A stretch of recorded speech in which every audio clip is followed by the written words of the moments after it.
Mr. President, in several decisions of the Supreme Court, the Office of the Ombudsman was admonished for grave abuse of discretion, for acts of bending or twisting the law to expand its powers. I may cite several jurisprudence if I must. Mr. President,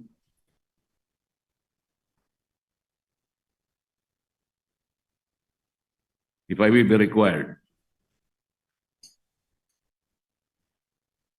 And we all know that the present Ombudsman, Mr. President, publicly flouted his predilection to bend the law. Does he believe that these decisions of the Supreme Court are wrong and he is not bound by these decisions? Mr. President, the new ombudsman intimated to me that his direction is to abide by the Supreme Court decision, and the rule of law is supreme. And therefore is not correct, and there is no basis for flouting those statements publicly declared that bending the law is all right, provided that he is not breaking the law. Mr. President, it's a figure of speech, Mr. President. Mr. President, why figure of speech? The office of the Ombudsman is a high office. We are not supposed to be guided by figures of speech.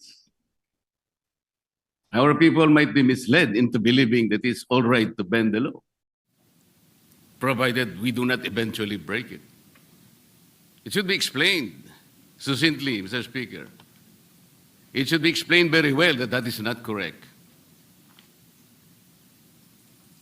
That he was wrong in saying that.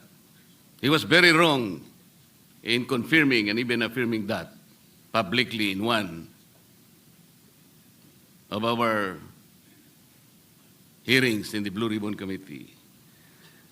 Can we expect that, Mr. President, for the Ombudsman to do?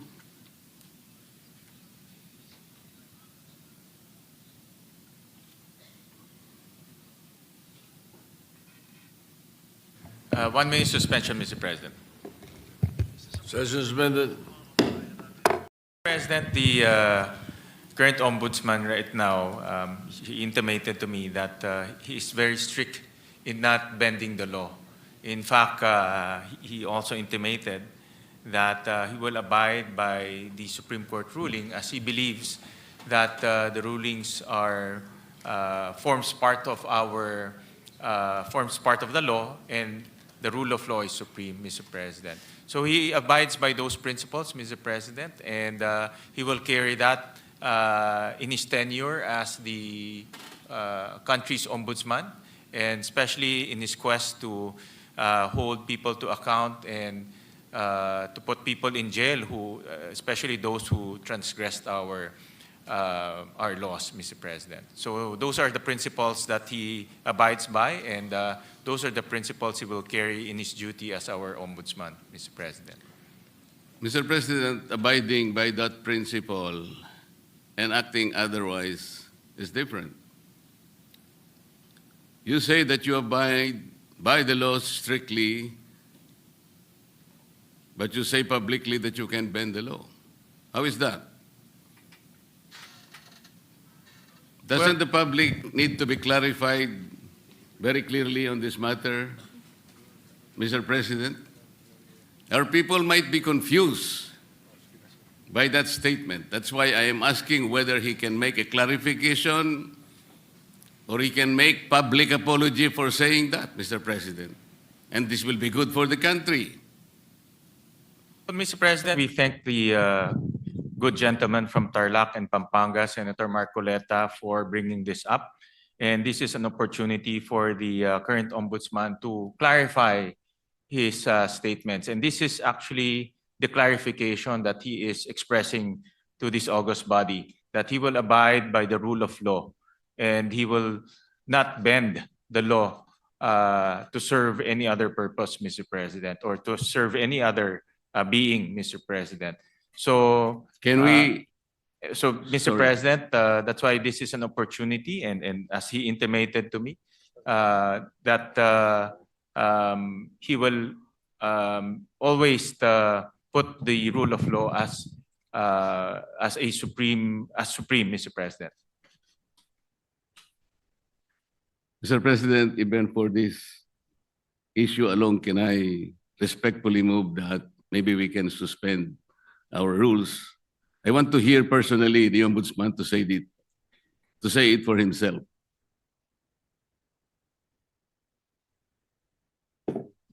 One minute suspension, Mr. President. Session suspended. What is your pleasure after that motion? Mr. President, with all due respect to the good gentleman from Tarlac and Pampanga, the Senator Marcoleta, we have very, very rarely given way to such a motion to suspend the rules, especially during budget plenary deliberations, with all due respect to Senator Marcoleta. So I apologize that it may not be possible also this morning, Mr. President. So therefore, we are not entertaining the motion. We are not entertaining the motion, Mr. President, but the chairman remains fully capable of addressing the important issue raised by the good gentleman. All right, thank you. Thank you, Mr. President. Thank you, Yes. Majority Leader. Muli nagpapasalamat po kami kay Senator Marcoleta at tinanong niya po yung itong issue. Nagbibigay po to ng oportunidad para sa ating bagong ombudsman klaruhin yung kanyang mga nasabi. At wala hong intention to bend the law. No? That's very clear. In fact, ang prinsipyo po ng ating bagong ombudsman is to follow the law and uphold the law. Dahil naniniwala siya na ang rule of law is supreme, Mr. President. So, para lang klaro, no, na itong nasabi niya ay isang figure of speech, pero wala hong intensyon na baliin po ang batas. Dahil ang kanyang intensyon ay ipatupad ng batas ng may integridad at may katarungan, Mr. President. Mr. President, kaya ko lang naman po ipinipilit ang bagay na ito sapagkat I think even the Ombudsman as a lawyer himself believes in the court doctrine of our legal system, dura lex sed lex. Yung sinasabi nating bending the law will be inconsistent totally with this core legal system. Hindi mo po pwedeng kahit na konti. Tatanong ko nga sana to what extent can you bend the law that can still be acceptable? Hindi po pwede yun. Dura lex sed lex. At ako rin po, sumasang-ayon po sa kay Senator Marcoleta, the good gentleman from Tarlac, Pampanga, na ang batas po ay dapat ho natin ipatupad. At wala ho yan tinitignan. Kaya ho naka-blindfold po si Lady Justice dahil wala ho tinitignan. At yan rin po ang assurance ho ng ating bagong ombudsman dito po sa bulwagang ito at sa lahat po sa sambayang Pilipino na nanonood ho sa atin na ipapatupad niya ho ang batas na may integridad po. Kasi po, Mr. President, nakakabagabag talaga. Sana po figure of speech lang. Pero nagkaroon po kasi ng pagkakataon na hindi figure of speech yun eh. Dahil doon sa isang pagdinig sa Blue Ribbon Committee, nakita naman po nating lahat. When a particular witness applied for witness protection program, and the law is clear, the provisions of law on the requirements on how to apply for a witness under the witness protection program. Nandun po lahat yun eh. the enumerations, the requirements are exclusive. Pero sinabi po ng ating ombudsman, then the Secretary of Justice, pinipilit po merong restitution. I advise him that he cannot do that because restitution does not appear in the law. But Mr. President, he insisted. So doon po nagkakaroon ng problema. While publicly, he declares that he upholds the law to the fullest. Pero in reality, it is not being done. How can you put a requirement which is not in the law? And he said that was his opinion. His opinion will not even matter, Mr. President. Does that opinion will even prevail over the strict provision of law? Yun po yung aking ikinatatakot, ikinababahala, na nami-mislead po yung ating mga mamamayan. Pati ang ating processes po ay nalalagay sa alanganin. That's why this is very important. Na kailangan po masettle natin ang issue ito. We cannot bend the law.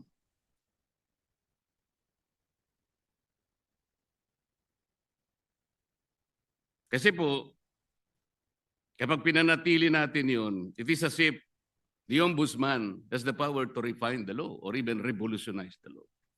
No one can do that, Mr. President.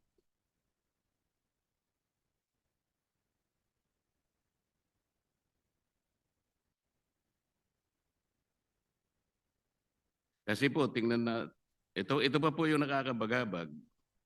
Still falls on this very subject, Mr. President. Kamakailan lamang po ang ating current ombudsman ay nag-announce na sa mga darating na araw, meron pong may issuean na warrants of arrest. Na mga iba po ay kasama pa natin sa kapulungan ito, Mr. President.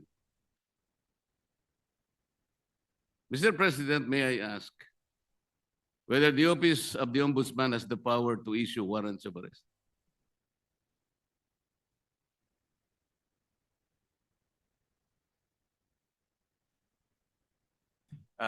No, Mr. President.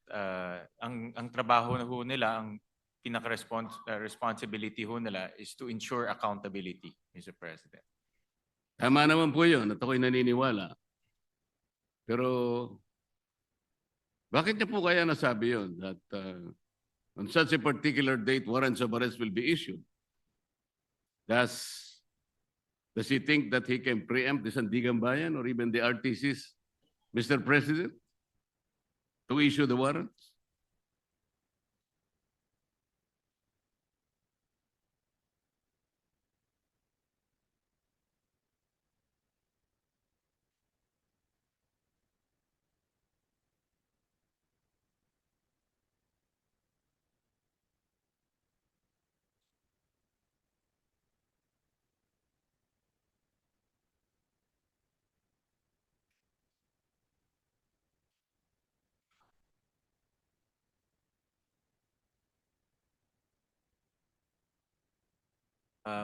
Mr. President, this is a indicative timeline. Meron ho kasing sinusundan ng ombudsman na timeline at base po doon sa mga nakita nilang ebidensya, nakita ho nilang mga krimen na ginawa po ng iba't ibang personalidad.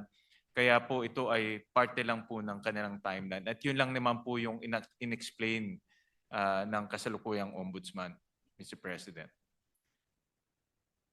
Mr. President, the Office of the Ombudsman is following a timeline. So paano po niya nasabi na on December 5th? Ano na yun? Anong date po ba yun? Ito po yung nakakatakot, Mr. President. Paano po natin mapapaniwalaan na sa timeline na sinet ng ombudsman, may palalabas niya yung warrants of arrest? Hindi ba ang ibig sabihin nito, pwede niyang i-preempt ang decision ng Sandigan Bayan or the RTCs because he's following a timeline. And the most intriguing issue here, Mr. President, is that he might be able to influence and preempt the decision of the RTCs and the Sandigan Bayan, just to make the timeline a reality. This is a very dangerous proposition, Mr. President. But Mr. President, hindi naman po, no, dahil alam naman ho natin ang Sandigan ay under the ambit of the judiciary. Iba naman po ito sa trabaho po ng ombudsman. Pero bilang ombudsman, nakikita ko ho na dahil sila po ang magfa-file ng kaso, very optimistic ho sila na yung kanilang ifa-file na kaso mayroon pong kinahitnatnan at mayroon pong resulta. So yung resulta na gusto ho nilang mangyari ay mag-issue ho ng warrant of arrest. So, kasi very confident sila na yung kaso ay matibay. At very confident ho sila na yung ebidensya ay matibay. At yun din po ang gusto natin lahat. Ako po, very hopeful rin po ako na yung kanilang kaso at kanilang ebidensya ay matibay dahil ako rin po bilang isang Pilipino, gusto ko rin pong managot yung mga taong dapat managot. Pare-pare po natin gusto mapanagot natin ang may kasalanan, Mr. President. Wala pong debate doon. Hindi po yun ang punto ng pagtatanong na ito, Mr. President. But the ability of the Office of the Ombudsman to predict even the timeline when the warrants of arrest can be issued is something that is troubling, Mr. President. Parang ang mangyayari, ayaw ko mang isipin yun. Ayaw ko rin naman talagang mangyari yun. Somebody can even preempt or influence the time when the RTC or the Sandigan Bayan may eventually issue the warrants of arrest. Sana wala nang ganung klaseng announcement Kasi nakakapagduda kasi, Mr. President. Tingnan po ninyo. When the Sandigan Bayan or the RTCs eventually issues the warrants of arrest, do you think the persons or kung sino man yung involved na yun, that the Office of the Ombudsman wants to be arrested, pwede nilang questionin yung impartiality ng Sandigan Bayan or even the RTCs? Because there was already a timeline announced by the office. This is the thing that is very intriguing, Mr. President. But Mr. President, with all due respect to the esteemed senator from Tarlac and Pampanga, with all due respect po, ito ay isang indicative timeline na tinitignan ho nila. Wala ho silang control sa magiging desisyon ng Sandigan. Wala ho silang control kung ano po magiging takbo sa Sandigan. Pero base po sa kanilang experience at base po sa kanilang pag-ayos ng kaso, lalo na po sa pagtingin po sa ebidensya, ito po yung tinitignan nilang timeline na pwedeng mangyari. Pwede rin ho yan hindi mangyari. No? Pwede rin ho yan iba po ang pupuntahan ng kaso. Pero naglalagay lang ho sila ng timeline para po makita naman ho nila kung ano po ang magiging takbo po ng kaso. At marami hong ganun. Actually, marami, pag nanonood po ako ng mga political shows sa YouTube, marami pong mga political analyst, mga legal analyst, sinasabi ho nila, ano po ang magiging takbo ng kaso, kailan po may makukulong, kailan po may i-issue ng mga warrant of arrest. Yan po ay based on their analysis and experience. Pero wala hong assurance, hindi po yung magiging 100% na ganun po ang kinahitnatnan po niyan o ganun po ang kalalabasan. Ganun din po sa ombudsman. Ito po ay sa kanilang tingin ay posibleng mangyari. So do you think announcing a particular timeline, Mr. President, is even necessary? Ito po ay for purpose of information, Mr. President, and para po mabigyan din po ang publiko ng kanilang opinion pagdating po sa magiging takbo po ng kaso. Mr. President, ang sinasabi po ng representasyon na ito, Hindi naman kailangan pang i-announce yun eh. Dahil magkakaroon lang po ng pagdududa ang ating mga mamamayan, lalong-lalo na po yung mga taong gusto nating ipaaresto, sapagkat hindi naman kailangan na mag-announce pa. Kasi kapag sinabi mong meron po kaming timeline, parang siguradong-sigurado na po kasi ng opisina ng ombudsman na talagang mag-i-issue yung either the Sandigan Bayan or the RTC doon sa panahon na kanyang tinutukoy. Di bali, may isip ninyo, nasa ilalim pala ng impluensya ng ombudsman o ng RTC, ang mga korte, naiimpluensyahan pala ng ombudsman ang mga korte. Ganun po yung magiging maaring isipin. Maaring hindi totoong yun ang gustong gawin ng ombudsman. At naniniwala naman ako na hindi niya intention yun. Ngunit para bigyan po ninyo ng pagdududa ang ating mamamayan, lalong-lalo na po yung mga taong involved nga at gusto nyo ipa-aresto, parang hindi kailangan pong mag-announce pa eh. That is the only point, Mr. President. Yeah, I'm sure andito po ang ating ombudsman at nakikinig ho siya sa mga suhestyon ng ating senador at bibigyan ho nila yan ng konsiderasyon. Salamat po sa sagot. Mr. President, yung ating pong deputy, ano yung tawag doon? Deputy Overall Ombudsman ay taga Bisaya, Mr. President.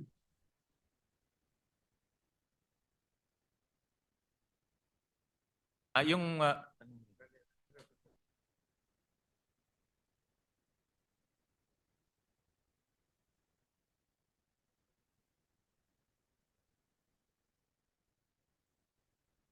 taga Mindanao po yung ating current Deputy Ombudsman. Tama ho kayo. Overall Deputy Ombudsman. Overall Deputy Ombudsman is from Mindanao, but he is also the Deputy Ombudsman for the Visayas, Mr. President.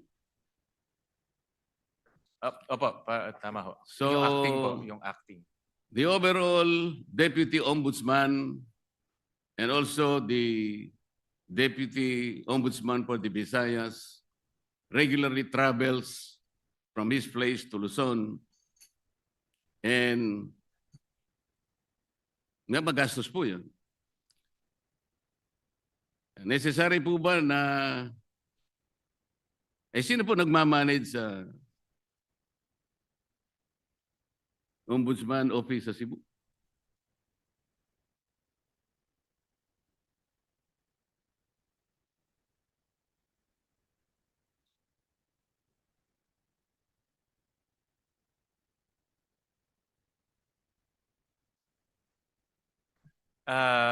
Mr. President, Senator Marcoleta, temporary po na bakante ho yung position na yon. Pero later on ho, ma-field up rin ho yung position. Pero sa ngayon po, dahil bakante ho yun, minomonitor po ng ating ombudsman itong mga opisina ito gamit po ang modernong teknolohiya tulad po ng Zoom, tulad po ng conference calling. So in other words, hands-on po ang ating ombudsman na sinisigurado niya itong mga opisina na ito ay tumatakbo ng maayos. Alin po yung bakante, Mr. President, yung overall Deputy Ombudsman o yung Deputy Ombudsman for Visayas?